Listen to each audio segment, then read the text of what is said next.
Siapa yang sudah punya toko di salah satu dari online marketplace itu aja? Aku butuh tahu. 1, 2, 3, 4, 5. 5 doang. Tugasku berat hari ini ya. Yang 5 ini jualan apa aja, Pak? Aneka produk itu apa maksudnya, Pak? Kerajinan atau makanan? Makanan ya, oke. Tadi kakaknya? POD itu apa, Pak? Oh, produk custom. Oh, oke. Yang di belakang tadi siapa yang sudah? Kakaknya apa? Olahan pangan, maksudnya? Oh, cemilan. Oke, baik. Cemilan udah bisa ya? Nah, kita sharing aja ya nanti habis ini ya, kalau gitu ya. Ini udah bukti nyata sudah melakukan olahan cemilan. Jualannya di mana? Hah? Yang udah di Lazada siapa? Oh, padahal aku mau kasih 100.000 nih. Nggak ada ternyata. Ya sudah kalau tidak ada. Ya, aku lanjut ya, betul ya. Jadi ini sejauh ini sudah paham ya. Online marketplace itu intinya gampang. Jual beli produk secara elektronik melalui internet. Simpel ya? Simpel. Nah, salah satunya yang sudah Bapak Ibu sebut tadi adalah Lazada Indonesia ya contohnya ya. Nah, pertanyaannya ini penting. Tadi di sini baru 5 orang yang sudah masuk ke e-commerce, ya, ke marketplace, ya. Menurut Bapak Ibu, kenapa sih kita harus masuk ke marketplace sekarang ini di tahun 2004 ini? Kenapa kita harus masuk ke marketplace? Ada yang mau bisa coba jawab? Ibunya, oke, silakan Kak, coba. Assalamualaikum warahmatullahi wabarakatuh. Perkenalkan, nama saya Hikmah dari brand Imos Foods. Dengan produk tahu walik ayam serta salad sayur dan aneka minuman segar. Pertanyaan tadi, kenapa UMKM harus masuk di e-commerce? Menurut saya karena e-commerce itu jangkauannya luas, jadi kita bisa mempromosikan produk kita dengan luas secara nasional maupun internasional seperti itu.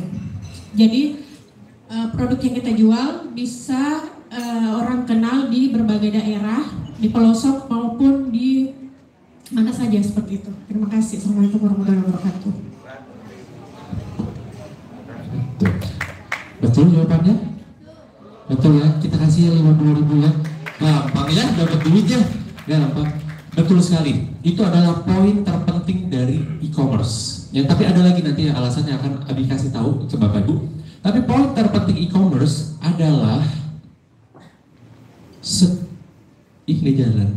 Nggak jalan. Nggak mau dinambek dia. Apakah jawaban? Oke. Angka apa ini kira-kira? Angka apa? Pengguna 179 juta. Kalau selama ini Bapak Ibu jualan, ya, buka toko, jangkauannya seapa? Buka warung, jangkauannya seapa? Sekampung doang ya, se-RT gitu ya, sekampung doang ya. Kalau Bapak Ibu produk yang sama, Bapak Ibu masukin ke e-commerce, yang ngelihat produk Bapak Ibu itu ada satu kampung atau paling berapa sih?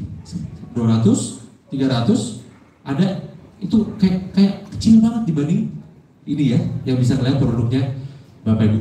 Penduduk Indonesia itu ada 275 juta jiwa dan 65%-nya sudah ada di e-commerce.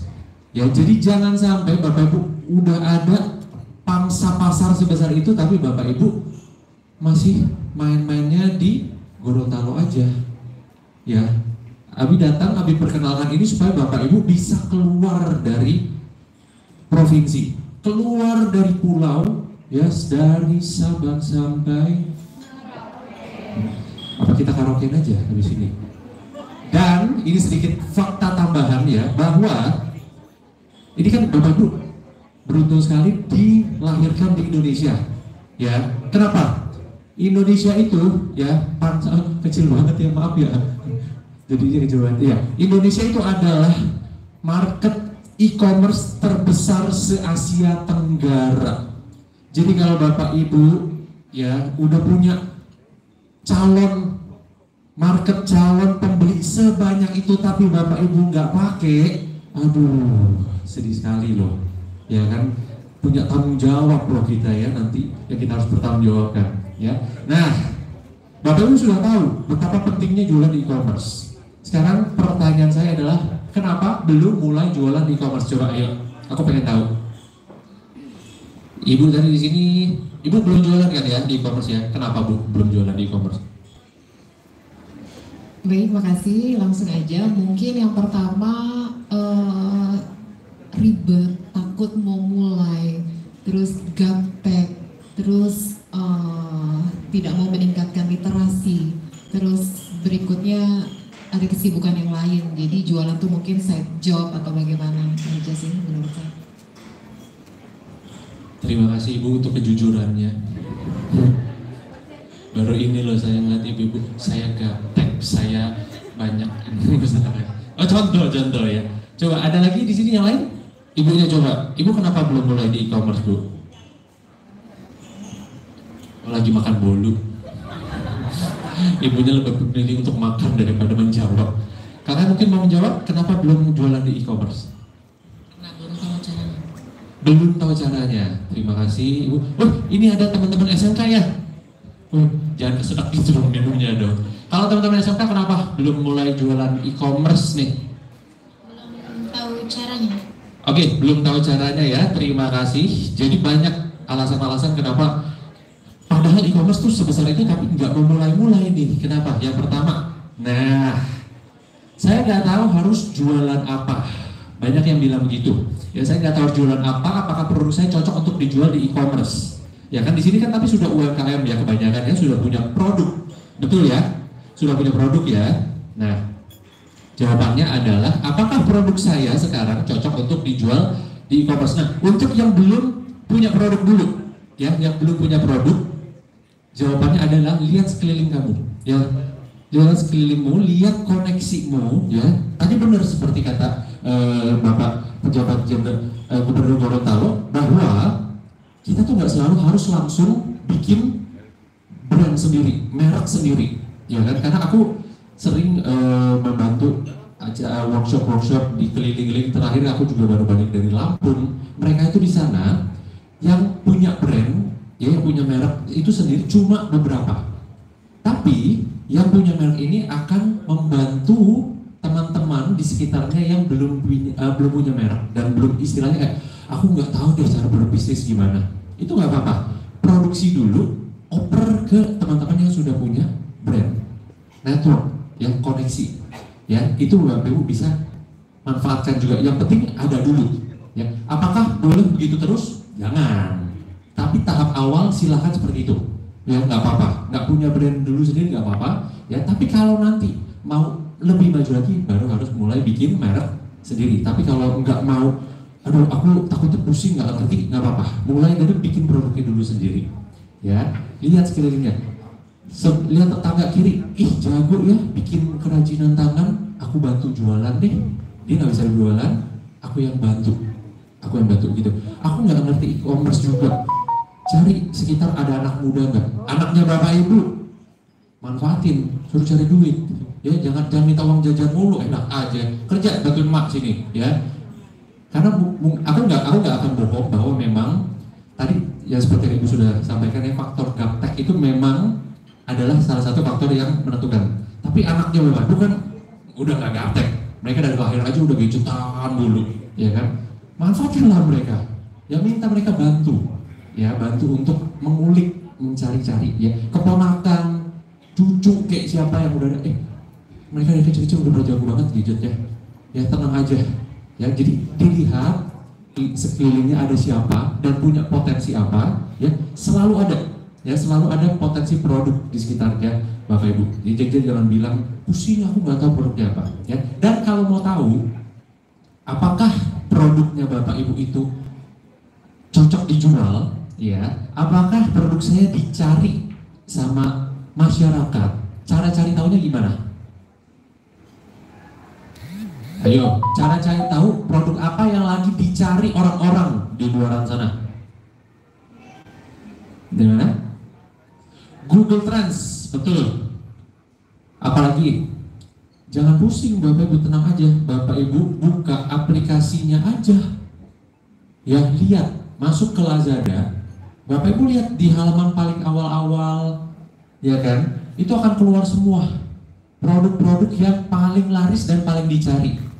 Ya, itu artinya adalah produk yang dibutuhkan. Nah, kalau di sini kan spesifik mungkin kerajinan tangan dan makanan, ya kan? Bapak Ibu lihat inspirasinya, jualannya apa? Keripik pisang misalnya. Bapak Ibu ketik keripik pisang, keripik pisang, ya, yang paling pembelinya paling banyak. Bapak Ibu lihat di sana langsung. Bapak Ibu pelajarin, lihat kenapa kok bisa laku sih? Ini loh enaknya jualan online. Bapak Ibu gak usah pusing, pengen tahu masyarakat tuh yang nyarinya gimana? Tinggal contek. Bukan contek plek-plekan langsung ini ya, tapi lihat, pelajari, adaptasi ke bisnis saya cocoknya gimana.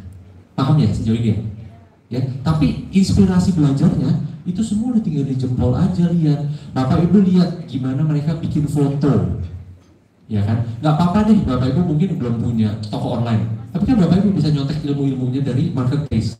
Lihat fotonya, lihat cara dia nulis judulnya, lihat cara dia ngasih deskripsi produknya, ya kan? Nah itu yang bisa membentuk, oh ini yang laku tuh kayak gini, dipelajari, ditiru, tapi kita sesuaikan dengan produk kita. Oke? Kita belajar dari kesuksesan yang sudah bisnis-bisnis sudah lebih maju. Nah ini penting, penting Bapak Ibu, produk yang dilarang dijual di marketplace, ya di Lazada, di situ Lazada, tapi ini kurang lebih berlaku untuk semua marketplace. Yang pertama apa? Nggak boleh makanan atau minuman yang mudah basi atau berjamur. Di sini siapa produk yang mudah basi dan berjamur? Banyak ya, banyak yang makanan basah soalnya ya, sambal-sambalnya segala macam ya. Nah, sambal boleh nggak? Boleh, kemasannya, ya kan? Kemasannya banyak sekali sambal-sambal dari Surabaya itu yang udah terkenal se-Indonesia. Jadi karena jualannya online, ya kan? Yang penting apa? Kemasannya, jangan sampai rusak, cepat rusak, mudah rusak, ya kan, sehingga oksigen masuk, udara masuk, mudah basi, segala macam. Ya, nah kuncinya sekarang ini nanti aku akan bahas makanan lebih dalam setelah ini ya. Nah, alkohol dan obat-obatan ya siapa juga ya di sini yang jualan obatan terlarang ya. Rokok tidak boleh, barang bekas tidak boleh, hewan hidup juga tidak boleh. Ya, aku punya ini lele di sini, aku kirim lele, aku kantong-kantongin dia jualan di marketplace, boleh nggak? Tidak ya. Nah sekarang buat Bapak Ibu yang jualan makanan, ya kalau yang jualan kerajinan mah tenang, ya bisa banget dijual di marketplace. Tantangannya adalah yang jualan makanan. Kalau makanan saya makanan basah, kuncinya bagaimana? Bapak Ibu harus melakukan yang namanya inovasi. Ya, inovasi. Bapak Ibu punya bahan apa? Misalkan saya punya koneksi dengan pisang, saya punya pemasok pisang. Tadinya produk saya itu seperti yang di atas tuh, apa tuh? Pisang hijau. Bisa nggak dijual, dikirim-kirim sampai ke Bandung misalnya pisang hijau? Nggak bisa ya. Tapi pisangnya kan Bapak Ibu punya ya. Kelolanya gimana? Nih, ini yang lagi viral, yang lagi viral juga ya di online. Keripik pisang lumer. Jadi dia pisangnya dikeringin dulu, kemudian dikasih coklat, dikasih bumbu maca, ya, dikasih bumbu keju, taro, tales, ya. Kemudian itu kan kering, kuat, bisa berbulan-bulan. Ya kan bahannya sama pisang, tapi ini bisa berbulan-bulan. Ya jadi kuncinya harus inovasi, inovatif. Ya, cara cari ide biar inovatif gimana? Ayo, cara cari ide biar inovatif gimana? Google bisa, bener banget. Ya tadi seperti yang Abi sudah sampaikan, lihat kompetitor itu di luar pada bikin apa sih? Ya kenapa aku nggak bisa? Aku juga bisa kok. Ya, betul. Ya, jadi dicari-cari ide itu untuk mencari idenya. Ya cari ide itu online sekarang udah gampang sekali, di Google aja. Inovasi produk pisang misalkan ya. Kita lihat lagi, yang di tengah itu yang di atas ada yang tahu apa? Itu adalah jajanan pasar, bahannya singkong. Bisa dijual di marketplace? Nggak bisa, itu mah besok juga udah basi. Ya kan? Caranya biar nggak basi gimana? Keringin. Jadi keripik singkong, kasih kemasan yang cantik, lucu, kasih merek, stiker aja juga udah bisa menarik pembeli. Ya, yang penting fotonya menarik juga ya. Untungnya Bapak Ibu nanti habis ini kita akan membahas tentang foto produk. Ya itu harus diperhatiin banget karena ini penting. Foto produk itu Bapak Ibu bisa pakai di media sosial maupun marketplace. Ya itu ilmu yang sangat penting. Betul, harus bikin menarik. Yang terakhir itu ada apa? Produk apa itu? Kelihatan nggak? Ikan tuna. Ya, ikan tuna. Gorontalo nih, ikan tuna dahsyat banget ya. Aku nggak pernah makan ikan tuna seenak di Gorontalo, buset. Ya, enak banget, juicy banget ya, kenyal banget. Nah, yang mau mengelola ikan tuna, kalau dibikin pempek bisa dijual nggak? Online sampai dikirim sampai ke Medan misalkan, bisa? Nggak bisa, basi lah. Kan nggak bisa pakai es soalnya kalau di marketplace kan. Beda kalau pakai Gojek, GoFood, GrabFood itu masih bisa. Ya, tapi pun itu kan jangkauannya berarti cuma di kota sekitar aja. Ya kita kan mau ngomongin tentang mengirim ke seluruh Indonesia. Nggak bisa ya. Nah caranya gimana? Bisa dibikin dendeng. Ya kan? Dikasih garam. Bisa kulitnya digoreng jadi keripik kulit misalkan. Ya, ini semua adalah dikeringkan, ini semua bisa menjadi bahan yang Bapak Ibu bisa pakai untuk jualan se-Indonesia. Ya, sejauh ini bisa dipahami? Ada yang mau ditanyakan? Kita langsung tanya jawab aja ya. Jadi biar ini karena waktuku oke kok. Gitu aku punya cukup waktu untuk memaparkan ini semua. Kalau misalkan ada yang mau tanya, boleh? Nggak ada? Sejauh ini aman, masih bisa dipahami ya? Siap, terima kasih. Aku lanjut lagi. Oh, mau nanya dikit boleh Mbak? Silakan. Inovasi buat rahang tuna itu biar bisa sampai seluruh Indonesia itu kira-kira gimana? Terima kasih Pak pertanyaan. Rahang tuna